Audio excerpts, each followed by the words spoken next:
This symbol is one of the most important symbols in all symbology. It is the most prominent symbol on our $1 bill. It is one of the most viewed symbols on Earth. And very few people understand what it really means. I'm going to break it completely down from top to bottom and go through each element and attempt to explain it as fully and as clearly as possible.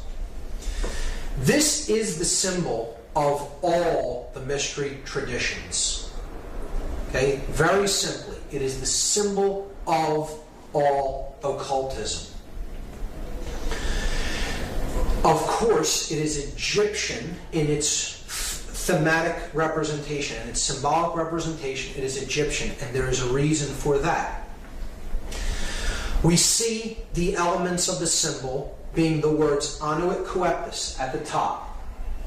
Then we have a pyramid with its capstone missing. The capstone is cut off, so it is an incomplete pyramid. Atop the pyramid, as a two-dimensional slit in the sky, it could be seen, a two-dimensional opening or a rift in the sky. From behind that, we see an eye, and that eye is bathed in light. The pyramid is comprised of 13 courses of brick, the bottom of which has a date inscribed on it in Roman numerals, 9 Roman numerals. There is then a sash with the words Novus Ordo Seclorum written on it at the bottom. So we have to understand each element. Each element is here not by accident, it is there by design, and the makers of this sigil, because that's what this is. This is a sigil, which is comprised of many symbols. Put nothing on it by accident, and everything has a meaning in this. So let's start to break down the symbols one at a time. Anuit Coeptus is Latin. It means, Anuit means to favor or to look favorably upon. Coeptus is an enterprise, an undertaking, or a project, a work in progress, you could say. So, Anuit Coeptus means he favors, could mean she favors, it favors, our project. He favors our work. He favors our work in progress. Okay? So, he favors our work is a good translation. Novus Ordo Seclorum is often hotly contested as to its meaning. Novus means new, Ordo means order or way, and seclorum is the debated word. So I go to a Latin dictionary and I look up the word saeclorum, S-A-E-C-O-L-O-R-U-M.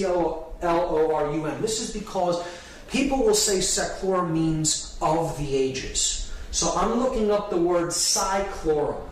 And that means age, generation, people born at a time, race, present time, or age, century. So if this phrase said the new order of the ages, we should see an A in between that S and E there. It would say Novus Ordo Saeclorum, but it says Seclorum. So clearly that's not the definition. Many people will say that that's what it means. It does not mean of the ages. Okay? The word seclorum is put into a Latin dictionary, and then you see it is a word modification, a truncation. CL is derived from CUL. So an internal CL might be rendered by CUL, thus giving us seculorum. And seculum, seculi, is a noun that means world, universe. Secular, temporal, earthly, or worldly affairs, cares, or temptation. So, clearly, I think this can be solved and agreed upon once and for all, so we don't have to hear this incorrect, connotatively incorrect translation, the new order of the ages. This phrase clearly says New World Order. And that's it. That's what it says. Let's lay this to rest once and for all. Okay? So, he favors our work, the New World Order. and you have an eye in the triangle looking out from another dimension of space into our realm. The light is pouring through the scene from that realm, and a pyramid is being built. So, he favors our work, the New World Order. Who favors the work? What is the work? And what is the New World Order? So, clearly, this is the being that favors the work. This project is the work that's being done. Okay, this is the incomplete project. This is the date that the project could be begun or finished, depending on how we look at the seal. So, we have to understand a little bit about Egyptian cosmology and the main solar god, the solar disk, which we looked at as Horus, as Ra. Set is the dark incarnation of it. Really, all of these principles could be encapsulated as one solar god known as Aten, or Aton. Depending on the spelling, it could be spelled A-T-O-N or A-T-E-N. So, Akhenaten of 18th dynasty Egypt was actually named after this. He's a pharaoh of 18th dynasty. He brought in the concept into Egyptian cosmology of a one God that is the overarching ruling aspect of everything, known as the Aten. And he named himself after this god. Akhenaten means the spirit of the Aten, the solar god. So that is the being here, the Aten. Now that could mean a couple of things depending on how we look at this symbol. But let's just let it be seen as it is the solar principle, the solar god, the god of light, the bringer of light. So it could be also seen as the word Lucifer. Lucifer comes from two Latin words, lux meaning light, and fere meaning to bear or to bring or to carry. So it is the bringer, the carrier of light. Now, this could mean two different things. We have to understand that Lucifer and the Aten are the same basic principle, the same symbolic principle, and they are a dual god. There is a light aspect of the sun god, the one that brings true light of awareness. And then there is the dark aspect of light. So one can be truly illuminated and really possess the light, really possess the knowledge. And then there is one who can be born into the dark light. Those who have knowledge of how things really work, but the way they're using it is for the ego. Being my will be done because I view myself as God and separate from everyone else, and I am out there to manipulate and rule them. So either way you look at that symbol there, it is the Aten or Lucifer. It doesn't matter whether you're looking at that symbolically as positive or negative, and I will go over both interpretations, both the positive and negative.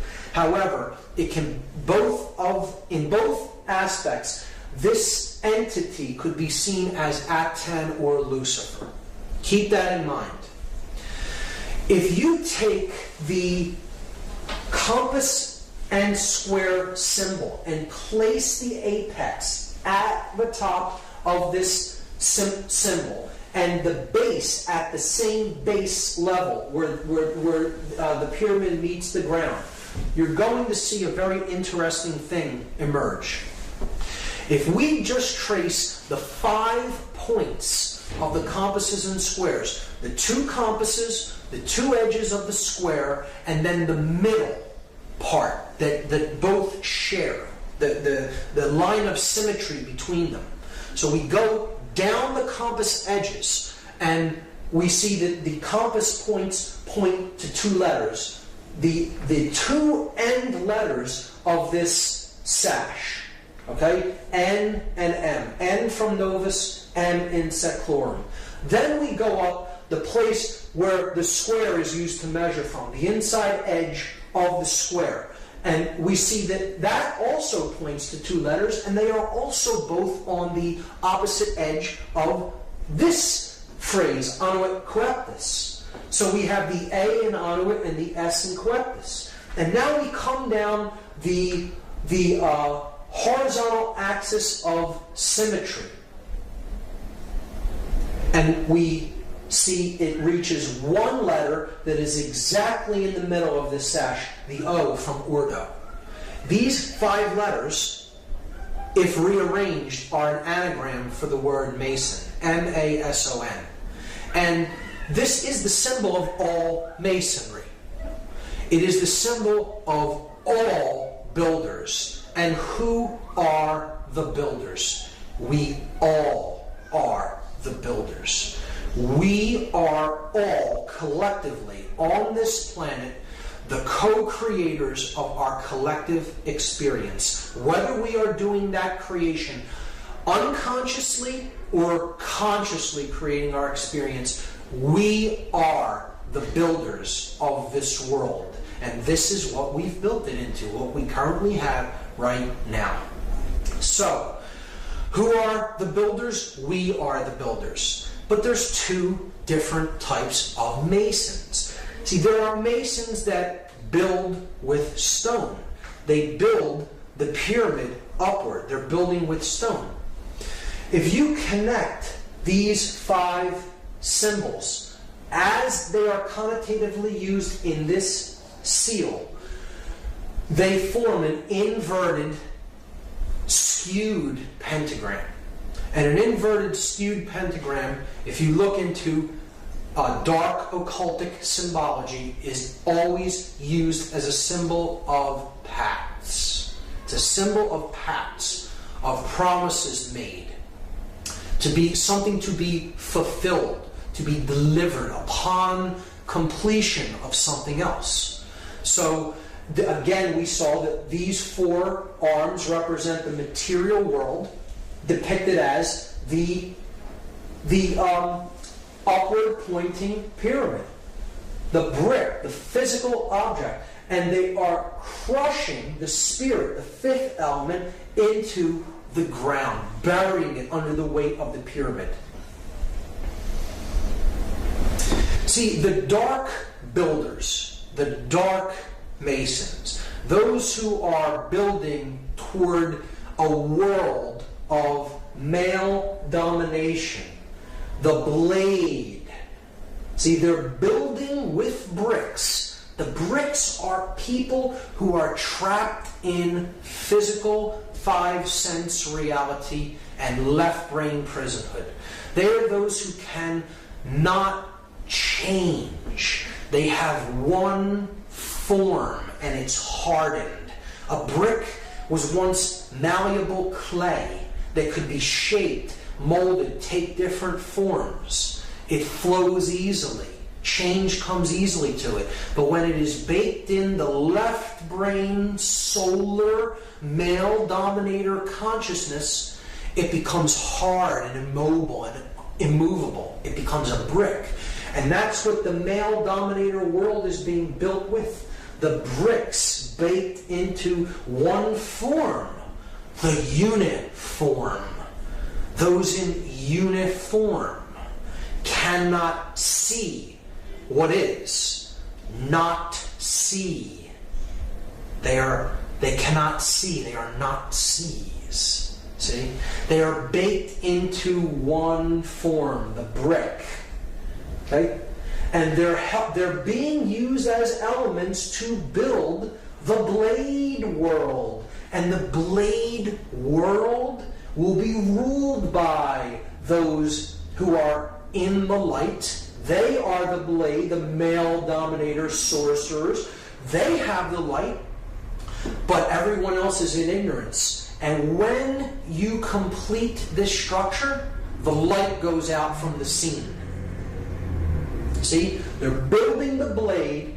If you complete this structure in brick, they have all the light, and the entire world is bathed in darkness. That in that symbol, the Aten or Lucifer represents the sorcerer, and he is completely trapped in ego. The ego-bound consciousness. It's the I in the triangle. I am God, the sorcerer says to the world. And I will make everyone in this world and the entire world in my own image and likeness. But I will have all the light, and the light will be blocked out to those in ignorance and in one form. And the male dominator world will be born into existence, and it will bathe the world forever in darkness. That's the negative connotation of this symbol. See, you'll notice it's the blade without the chalice.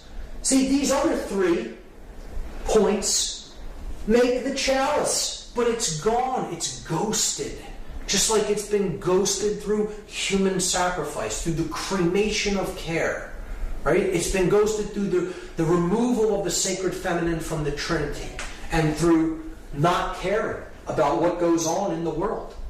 The sacred feminine is removed, it's ghosted, but the male principle is embodied in stone. And that's the project, that the New World Order project that the Dark Masons, the builders with brick, are building into manifestation. Now, there is a light side of this symbol. Again, he favors our project, the New World Order. If the true God of creation, the true bringer of light, the awakened neocortex, the prefrontal cortex, the opening of the third eye, the stone the builders rejected, the Christ consciousness, so to speak, the true bringer of light, right? The true aspect of Aten, the solar mind, right? If we, as the other kind of Mason, are trying to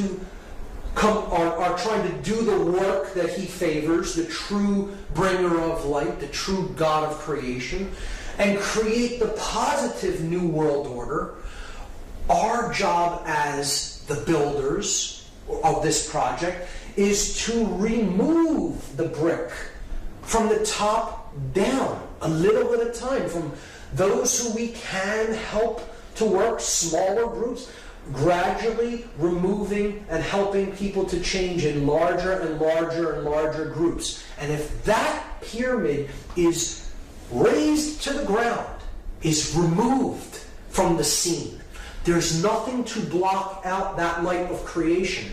And it comes down and joins with the earth.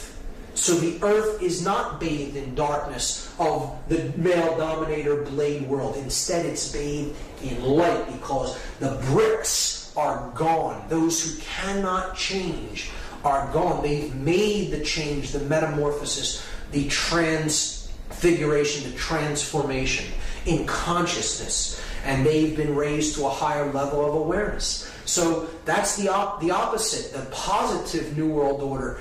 Masons often tear stone down. And the light mason, the light builder, the light worker, wants to tear this stone down so the light comes down and join up with the earth to create the positive New World Order. And in that aspect, this is a powerful, magnificent symbol of the true mystery traditions. The object is to remove that pyramid of male domination and bring the light down to the earth. So we see that this is the symbol of Solomon encoded into it. The male aspect, here's the the yang, light aspect of consciousness, combined with the feminine yin, dark aspect of consciousness to create the seal of Solomon. As above, so below. The Hermetic principle encoded into the seal of Solomon. See, depicted there. But it is the body unified with the spirit within the temple of man, the mind. the sun and the moon, the left and the right brain, to create the stone, the philosopher's stone, the opening of the third eye, the pineal gland, known as the stone the builders rejected, because the dark builders reject that light of awareness and consciousness, and they are trying to block it out by completing that pyramid in stone. So that is my analysis of that symbol, and it's amazing when you get into it and really study it for yourself and really go deep into the symbology, and it gets even better when you start to look at that date on the bottom of the pyramid, because that date is MDCCLXXVI in Roman numerals, and that totals 1776, and here's how it breaks down. This is a chart of the letters and their corresponding numerical values. So if you just do the math, M is 1000, D is 500, C is 100, and you have it twice there, so you're up to 1700. L is 50, that's 1750. X is 10, which you have twice, so that's 1770. V is 5, that's 1775. And I is 1, 1776. So what we're going to do now is something called gematria. It is Kabbalistic numerology. It's an occultic form of numerology, and it's very simple. It is simple addition or counting of these numbers. And we can combine them in different ways depending on which numerals we add together. And we understand that all of the added values are identical, and they mean the same thing in occultic numerology. So 1776 is the number that we get when we add these Roman numeral values together. And what we are going to do in this example is we're just going to take the 1 and add it to the 6 and leave these two 7s. So we get 777. And anyone familiar with Judaism or Kabbalah may know that that is a symbol of God. It's a number that represents the trinity of consciousness in its perfect form. The 777 is the aspect of the divine in man. It is thought, emotion, and action, the three aspects of our consciousness, having reached the place of the gods, the 7 entities of the skies, the sun, the moon, Mercury, Venus, Mars, Jupiter, and Saturn. The 7 gods that can be seen with the ancient world. A representation of the 7 chakras of energy in the body. So 7 is a symbol of completion, perfection, and God. It tripled is a representation of God. So if we add the 3 7s together, it totals 21. And 2 plus 1, this is the parents and the child. The father and mother, the creator God and the sacred feminine, and the divine child. And then that totals 3. 2 plus 1 is 3. So all of these values can be seen as identical, or they mean the same thing. They are numbers that represent God, or completion, perfection. The divine has been awakened and realized. So they can be used interchangeably in systems of occultism. And again, 3 being a number of unity, of unification of thought, emotion, and action, the triune being, the 3-in-1 God, right? The Trinity.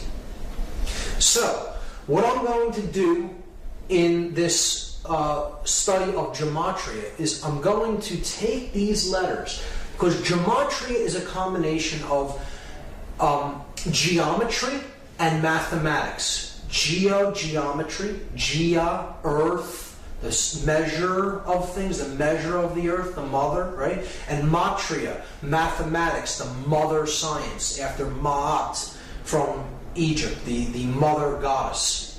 So gematria is a combination of geometry and mathematics. So we have all the elements in place. We have the math aspect is covered by the Roman numerals that represent value or mathematics, and we have the shape that's given by the triangle shape or the pyramid shape. So we're just going to combine the two by taking, we have 9 letters and we're given a shape that has three vertices. So we're just going to duplicate the shape 3 times and we're going to place the letters at the vertices of the shape. So we'll start with M and put it at the top of the first triangle, and then D, C at the base, and then repeat it 3 times. M, D, C, C, L, X, X, V, I. And now we're going to substitute the numerical values for the Roman numerals.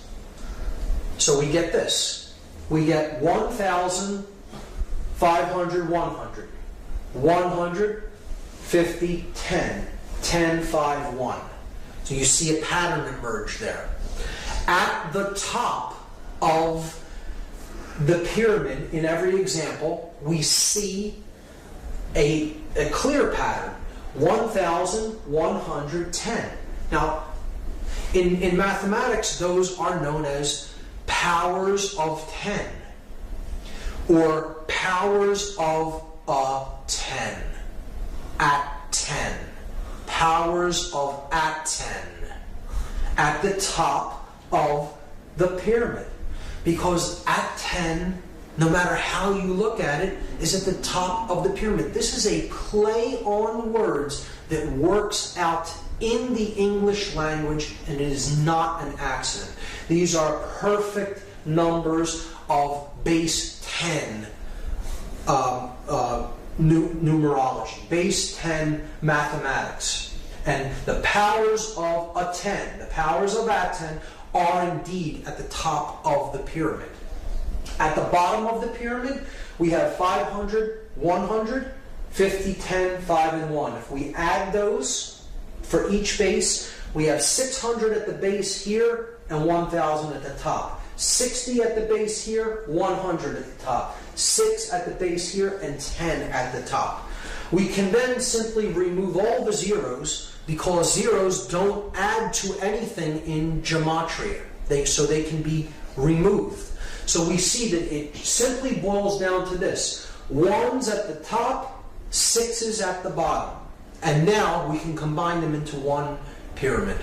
And you have at the top 1, 1, 1, where the 3 pillars, the 3 aspects of consciousness, thought, emotion, and action, the 3 pillars of Freemasonry. At the bottom, 666. 666, the number of beast or base consciousness.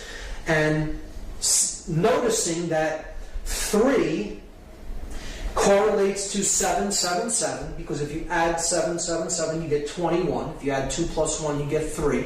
So 777 and 3 are identical. So you could simply substitute 777 for anything that totals 3. Like 1 plus 1 plus 1. 1 plus 1 plus 1 is 3, so we could simply put 777 up there and substitute for 111. They're identical because they both add to 3.